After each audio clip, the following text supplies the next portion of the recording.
So what I want to do is to talk about how we can use the idea of socially extended knowledge or group knowledge, the way I talk about it, in order to design efficiently social machines within web science. And I will explain what a social machine is, but already you heard a little bit by heart. So the general philosophical topic that I'm interested in is whether there can be such a thing as group knowledge, or in other words, whether groups can acquire knowledge in a way that is functionally similar to the way that we acquire knowledge within our own heads. And so I should be clear that I'm not interested in group knowledge as being the sum total of knowledge possessed by the individual members of a group, but instead as knowledge produced by a group of people as a whole in a way that, as I said, mimics the way that we generate knowledge on the basis of our own brains. So what I want to do is to give you some more details about how I think we should be thinking about group knowledge, and then give you a few examples of how we can apply the idea in real life cases, and then explain how we can use it in order to efficiently design social machines. So the starting point, when I try to figure out what group knowledge is about, is the hypothesis of distributed cognition within philosophy of mind and cognitive science, which says that occasionally when individuals come together to form a group, they can give rise to a distributed cognitive system that consists of all of them at the same time and which exhibits cognitive abilities over and above the cognitive abilities possessed by the individual members. And there are several ways that we can try to make sense of this interesting hypothesis, but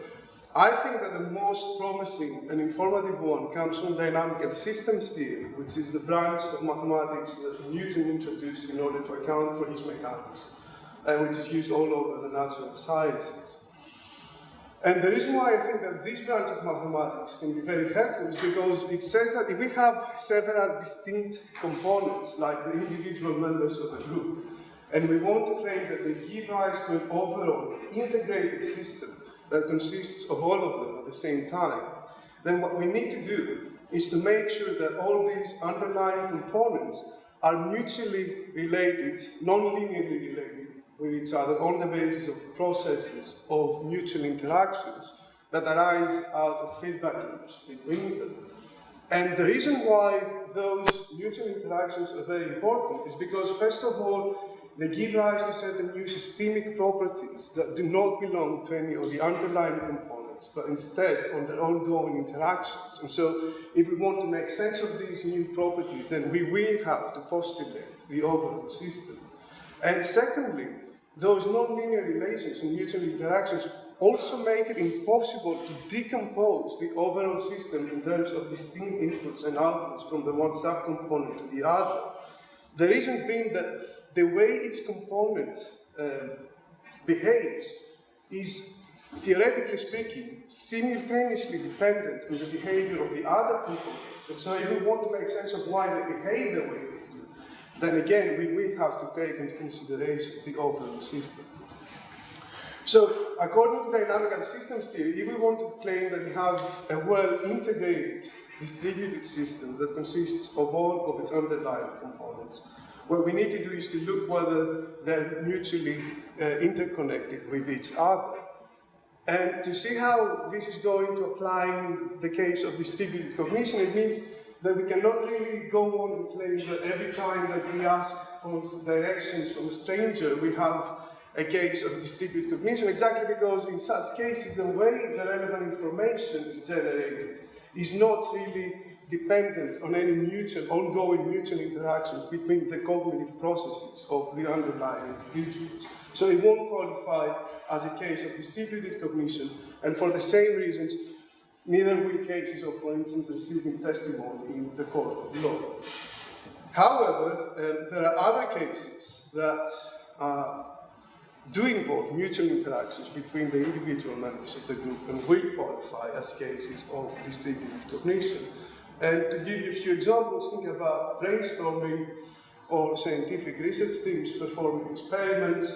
jazz bands improvising, And also, there are other interesting cases that even though they do not involve human components, they will still qualify as cases of distributed cognition. And here I have in mind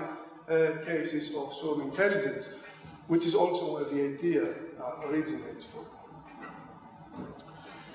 Now, to see how this is going to be related to the concept of knowledge, the connecting point is a long-standing epistemological problem with a traditional account of knowledge as justified through belief, and specifically a problem with the component of justification. And the reason is that even though most people would like to claim that justification is some form of ability to provide explicit positive reasons in support of our beliefs, the gatekeepers that Andy was talking about, it seems that this kind of justification is actually problematic and maybe not necessary, because there seems to be so much knowledge that we have, everyday knowledge, that actually comes from belief-forming processes that no one really knows how they work or why they're reliable, and so we couldn't really provide any explicit positive reasons in their support. And just to give you a few obvious examples, think about knowledge you have on the basis of your visual perception or knowledge on the basis of memory, both of which are knowledge-conducive processes, but no one really knows, not even scientists, why they're reliable or how they work. And so we couldn't really offer any positive reasons in their support. So that's a problem, a long-standing problem in philosophy. But recently it has been suggested that one way to solve this problem is actually to give up this strong sense of justification in terms of gatekeeping or providing explicit reasons in support of our beliefs, and instead think about justification in terms of cognitive integration, which interestingly, just as in the case of distributed cognition, so in the case of epistemology, it is supposed to be a function of cooperation and interaction, or cooperative interaction with other aspects of the cognitive system. Something is missing there, but anyway. Now, apart from the striking similarity between the way that we are supposed to be thinking about cognitive integration within distributed cognition and the way we're supposed to be thinking about it within epistemology, and I will return to this similarity soon. The reason why this is an interesting way of thinking about justification is because it can help us solve the problem of justification that I mentioned before. Because if a process, if a belief-forming process is interconnected in this way with the rest of the cognitive system, it means that it can be continuously monitored in the background by the rest of the cognitive processes, such that if there is something wrong with it, then the agent will be able to spot that and respond appropriately. Otherwise, if there is nothing wrong, the agent can be by default justified in employing the process and accepting its results, even if he has absolutely no positive reasons to offer in its support. And this is what I want to suggest was missing from the Celtics case that Andy presented. So, if you're a Celtic fan and you have this machine around your bed, and every time you get this feeling that there is a Celtic fan over there, you go and you're like, go, go Celtics, and then he punches you back. And that happens once and twice and thrice. But the third time, either you have to stop using the machine because now you have discovered that it's unreliable, or you hope that the machine can somehow get some feedback from your pain and calibrate itself so that in the future it can start being more reliable. And that's what was missing, that it seems in the case that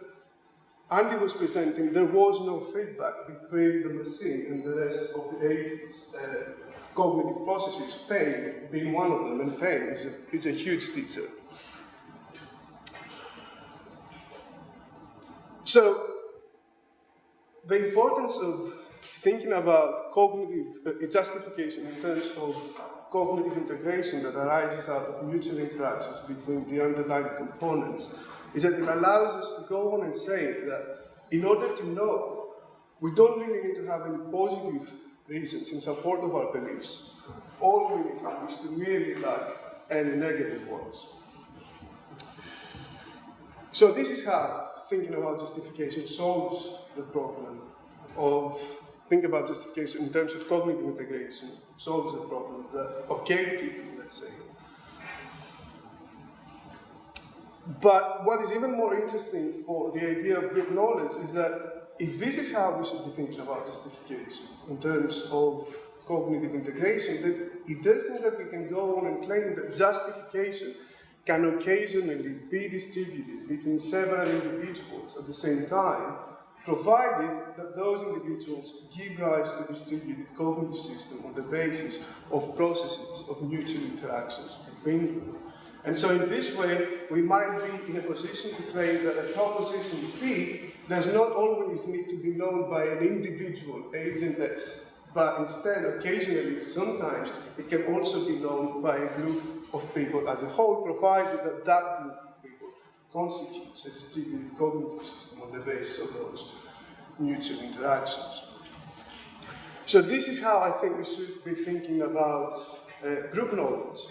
And now to give you a few examples of how the concept can be applied, there have been several ethnographers and philosophers of science who have suggested that the best way to think about knowledge generated on the basis of scientific research theories is on the basis of distributed cognition,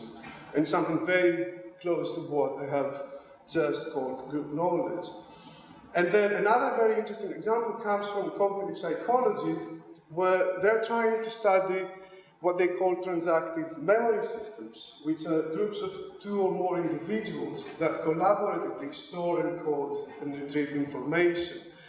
And the idea is that we ask an old couple where did they get a souvenir from, and one partner says it must have been more than 20 years ago, which then makes the other partner say that it must have been during the honeymoon, which then makes the first partner say something else, and so on and so forth, until one of them makes the final recollection. And the idea is that on the basis of those transactive communication processes, the dyad manages to navigate a certain memory trace and recall a piece of information that none of them could have recalled were they to be acting on their own. So these are two interesting examples, but one more reason why I also want to focus on them is because in both cases it has been suggested that what is practically required in order to have such well-integrated systems is, first of all, that every member of the group possesses some common knowledge that will allow them to start communicating and start a relationship even as strangers, which will then allow them to take the second practical step of growing the differentiated structure of their community by revealing information about themselves, so that everyone will know who the others are, such that eventually everyone will know when it is time for them to take action themselves, and when it is time for them to rely on the knowledge and expertise of the other members. Because in this way, they can finally start interacting in a mutual way efficiently, which, according to dynamical systems theory, seems to be theoretically the key for having a well-integrated distributed system whose members interact mutually with each other. So, on the basis of those two examples, we also see what might be practically necessary for designing such systems. But I think that perhaps the most interesting case of applying the concept of group knowledge is going to be within web science, where Berners-Lee has introduced the idea of social machines, which he says are processes, web-driven processes, in which the people do the creative work and the machine does the administration, and which will allow us to do things we just couldn't do before. Specifically, he says, if we manage to efficiently design such social machines, then high-level activities, which so far have occurred just within a human's brain, will occur among even larger, more interconnected groups of people acting as if they have a larger intuitive brain. And so they do seem to be the kind of socio-technical systems that can give rise to group knowledge. Now, you might think that that's an interesting idea, but cannot really be applied yet, but there have been several attempts for building social machines, and perhaps the most famous one is the case of Wikipedia, which, according to a recent study, between 2004 and 2007, it experienced an exponential growth in the number of its active contributors. For the contributors that did not edit Wikipedia just once, but after the first time, they kept coming back, and who are in general thought to be the driving force behind Wikipedia. So that's a famous case. But one more reason why I want to focus on it is because currently it is also facing a problem that I think could be resolved if we think about Wikipedia in terms of group knowledge. So to see what the problem is, ever since 2007, Wikipedia has also been facing a worrisome steady decline in the number of its active contributors. And as the rest of the study that I'm focusing on, it goes on to argue, if we put all these graphs together, the story they tell is that around 2006, and in order to keep the quality of its massive content high, Wikipedia introduced some fully automated bots and semi-automated algorithms in order to prevent itself from being vandalized. And the irony is that even though these bots and algorithms did help Wikipedia against vandalism, they can actually detect it within a few seconds from the moment it is being posted.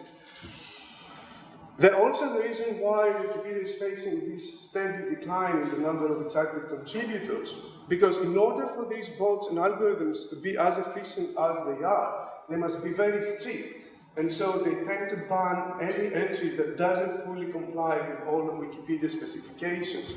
But unfortunately, being bots and algorithms, they do so without providing any meaningful feedback. And as you can imagine, this is very frustrating for newcomers who are prone to making mistakes, because they see their entries being rejected almost by default without receiving any kind of explanation as to what went wrong, so that they can make them better and finally see them posted online. And so they feel as if they lost their time, and so they never come back in order to become active contributors. So that's a problem that Wikipedia is facing. And obviously, in order to solve that problem, it seems that Wikipedia must find a way to keep the quality of its massive content high, but without just using bots and algorithms. And in order to do so, I suggest it has to find a way to allow its active contributors to meaningfully interact with each other by providing feedback. Which is also, by the way, one of the main lessons that we get from dynamical systems theory if we want to have a well-integrated system. And Wikipedia, of course, can try and do that in several ways, but I also think that it can use some general guidelines, and specifically, I think that it should try and implement in its biotechnologically hybrid algorithm the two properties that before I mentioned seem to be practically required if we want to have a well-integrated system whose members can mutually interact with each other. Now again, Wikipedia can try to do that in a multitude of ways, but just to give you an example, and I will close with that, one way that Wikipedia can do that, one way to implement the properties of common knowledge and differentiated structure,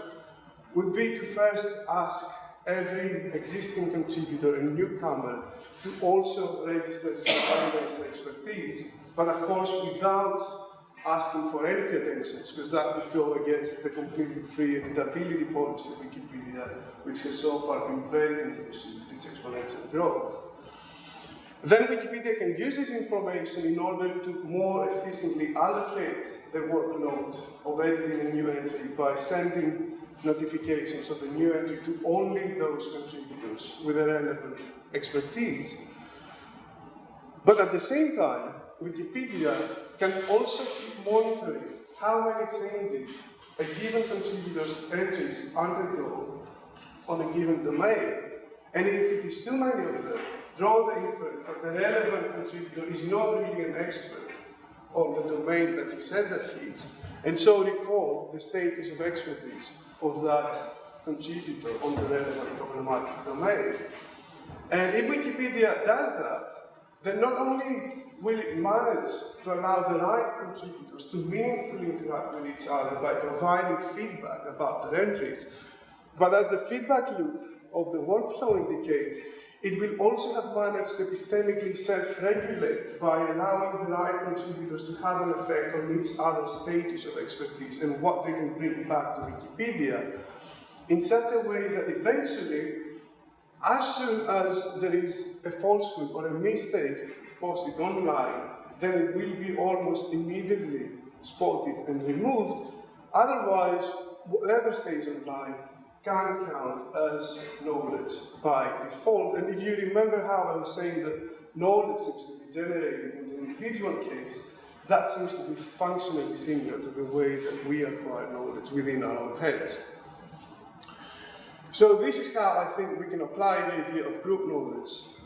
in the case of Wikipedia. Before I close, let me also say that these are obviously ideas that can also be applied to a number of other social machines that exist out there and which are directed towards acquiring knowledge and reliable information. Thank you.